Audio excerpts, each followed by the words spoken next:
Hello नमस्कार, मी लक्ष्मी. सर्वांचं मनापासून स्वागत आहे. सर्वांना श्री स्वामी समर्थ. दूध आलंय, दूध गरम करायला ठेवलंय. लागलं चाय पण ठेवून घेते.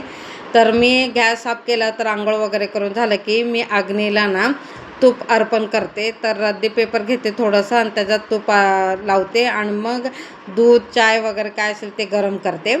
तर इथं चाय पण होते, दूध गरम होते. तर कार्तिकला पोहे खायची इच्छा झाली म्हणून पोहे बनवते. आणि हे पियाचं पाणी आहे बरं का. तर मी त्याच्याने भाजी वगैरे काय धुते ना, ते पियाचं पाणी त्याच्यानेच करते मी. आणि त्याच्यानंतर बघा, बारीक कट करून कांदा घेतलं आणि कढीपत्ता आणि मिरची बारीक कट करून घेते आणि पोहे बनवून घेते. आणि त्याच्यानंतर आज लिंब आहे म्हटलं भरपूर, तर लिंब पण कट करून घेते. तर कढई घेतली, कढईत तेल टाकलं. त्याच्यानंतर शेंगदाणे छानपैकी खरपूस भाजून घेतलं आणि पोहेमध्येच काढून घेते. हे बघा सगळे. आणि त्याच्यानंतर त्याच कढईत राई, जिरा, कढीपत्ता, कांदा हे टाकून चांगलं फ्राय करून घेते गुलाबी रंग येईपर्यंत.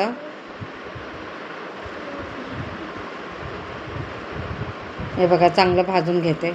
हळद टाकून घेते आणि त्याच्यानंतर चांगलं फ्राय करून घेते आणि सगळे पोहे टाकते आणि वरतून मीठ टाकून चांगल्यापैकी फ्राय करून घेते.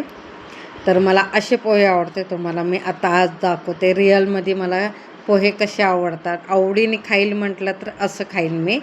तर एका प्लेटमध्ये काढून घेते. कार्तिकला कांदा नको म्हणून फक्त शेव पाहिजे म्हणून त्याला शेव काढून देते. आणि माझ्यासाठी मी सांगते, कांदा भरपूर असा कांदा, लिंबू आणि बारीक शेव. कोथिंबीर तर मी टाकलेलीच आहे तर ऑलरेडी. आणि पोहेमध्ये कोथिंबीर मला आवडतात. असे करून मला आवडतात पोहे, मी खाते. तर नाश्ता तर करून झाला. लागलंच मी कुकरमध्ये आहे ना मोड आलेली मटकी टाकून घेते. हळद आणि थोडंसं मीठ टाकून आहे ना 3-4 शिट्ट्या करून घेते. चांगलं शिजून घेते. आणि काय बनवणार आहे ते संध्याकाळ तुम्हाला सांगते. तर माझं पीठ संपलं आहे. गहू आहे ना दळून घेते. तर लागलंच तर मी नीट नाही करत बरं का. मी ब्लॅकबेरी आणते, नाहीतर लक्ष्मी आणते. त्याच्यात अजिबात घाण होत नाही, काही नाही. तर मी रिलायन्स मॉलमधून येते, बघूनच घेऊन येते. त्याच्यासाठी मी डायरेक्ट ते 5 किलोचं आहे ना, ते डायरेक्ट मी गिरणीत टाकते. तर मी नीट वगैरे करत नाही, कारण की नीट करायची गरज नाही, एकदम स्वच्छ राहतं म्हणून करत नाही. तर 3 शिट्ट्या झाल्या आणि दळण पण करून झालं आहे. आणि आता मी आणि कार्तिक बाहेर पडलो. कशासाठी भरलं आहे तर सांगते तुम्हाला कुठं बाहेर चाललं. तर मी पाव आणायला आली बेकरीमध्ये. तर इकडेच बेकरी आहे. तर पाव घेते, 2 डझन पाव घेणार आहे. त्याच्यानंतर बाकीचे काय घ्यायचं ते घेणार आहे. तर मी काय काय आणलं तुम्हाला दाखवते. हे बघा, पनीर मसाला, त्याच्यानंतर मिसळ मसाला आणि कोथिंबीर, दही आणि पिको फॉलचे घेऊन आले, फॉल घेऊन आले. त्याच्यानंतर हे बघा 2 डझन आहे ना पाव घेऊन आले. तर पेपरमध्येच आता तुम्हाला दाखवते. हे बघा 2 डझन घेऊन आले आणि परत पेपरमध्ये ठेवते, नंतर असं उघडं ठेवलं की कडक होऊन जाणार आहे त्याच्यासाठी. आणि आता बघा मी काय करते, खोबरं बारीक खिचून घेते. तर असं किसले की पटकन बारीक पण होतात आणि भाजलं पण चांगलं जाते. भरपूर असं बारीक करून घेते खोबरं. हे बघा खिचून घेते. आणि त्याच्यानंतर त्याच्या साईडला ना थोडंसं लसूण टाकून घेते. त्यात ताटात आहे ना थोडीशी ना कढीपत्ता ठेवते, कारण की परत विसरायला नको म्हणून. बारीक कट करून घेते कांदा. हे बघा उभं करून घेते, कारण की ते भाजायचं आहे. तर लागलं त्याच्यात 2 टमाटर पण कट करून ठेवते ते आणि भाजणार आहे. आणि भाजताना मी कशात भाजते, लोखंडाच्या कढईत. तर तुम्हाला सांगते आता मी काय काय तयारी केली आहे. तर कांदा बारीक चिरले, कोथिंबीर बारीक, लसूण, कांदा हे सगळं तयार केले. आणि शिजले का ते पण बघते कुकरमध्ये. तर शिजलं असलं तर बाजूला काढून ठेवते. हे बघा शिजलं आहे छानपैकी आणि बाजूला काढून घेते. लागलंच पॅन घेते, लोखंडाचं पॅन ठेवलं आहे.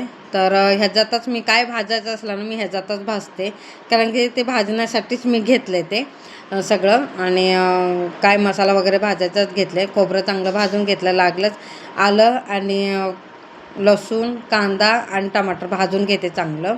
आणले मिक्सरमध्ये वाटून घेते. आणि ते चांगलं भाजायला पाहिजे म्हणून तेल टाकून चांगलं भाजून घेते आणि मिक्सरमध्ये बारीक करून घेते. हे बघा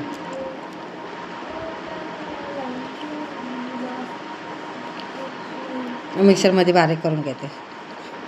आणि हे पेस्ट करून बघा टाकले. नंतर मी खोबरं बारीक केलं आणि दोन्ही मिक्स करून घेते.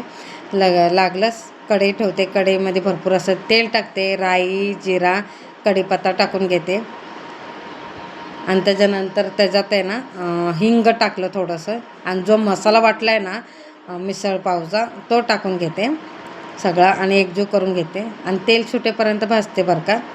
हे बघा. आणि त्याच्यात मी सगळे मसाले ॲड करणार. कोणते कोणते मसाले ॲड करते तुम्हाला सांगते.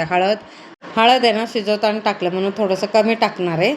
धना पावडर, गोडा मसाला, किचन किंग मसाला, त्याच्यानंतर लाल तिखट आणि काश्मीरी लाल तिखट हे सगळे मसाले ॲड करणार आहे. चांगलं भाजून घेते आणि मसाला भाजायला नाही पाहिजे म्हणून थोडंसं पाणी टाकणार आहे. हे बघा. आणि शिजवताना मटकी शिजवताना पाणी तेच टाकले मी आणि चांगलं शिजवून घेते. तेल सुटेपर्यंत भाजून घेते. कांदा खोबरं सगळं भाजून घेतलं ना तर मग आता भाजताना एवढा वेळ लागणार नाही. त्याच्यासाठी भाजून घेते. चांगलं भाजलं त्याच्यानंतर बघा जेवढं शिजवते मटक्यानं ते सगळं वतून घेते आणि त्याच्यानंतर थोडंसं मीठ टाकून आहे ना आणि चांगलं मला पातळ पाहिजे म्हणून चांगलं उकळी येऊन घेते आणि त्या वरतून हे बघा मिसळ पावचा ना मसाला टाकते. हे बघा वरतून आणि चांगलं उकळी येऊन देते आणि शिजवते आणि वरतून कोथिंबीर टाकते. आणि कशी वाटली रेसिपी मला नक्की कमेंटमध्ये सांगा. आता मी स्वामी समर्थांना दाखवून घेते आणि पहिले आता घरात पावभाजी काही पण मी बनवलं ना तर मी स्वामी समर्थाला दाखवते आणि वाटेत बघा मिसळ घेतलं, लिंबू, कांदा, पाव आणि फरसाण आणि त्याच्यात थोडंसं वरतून कोथिंबीर टाकलं, गार्निश करून घेते आणि स्वामी समर्थाला दाखवते. कसं वाटलं मला नक्की कमेंटमध्ये सांगा आणि आवडलं असेल तर लाईक शेअर सबस्क्राईब करा सगळ्यांना. श्री स्वामी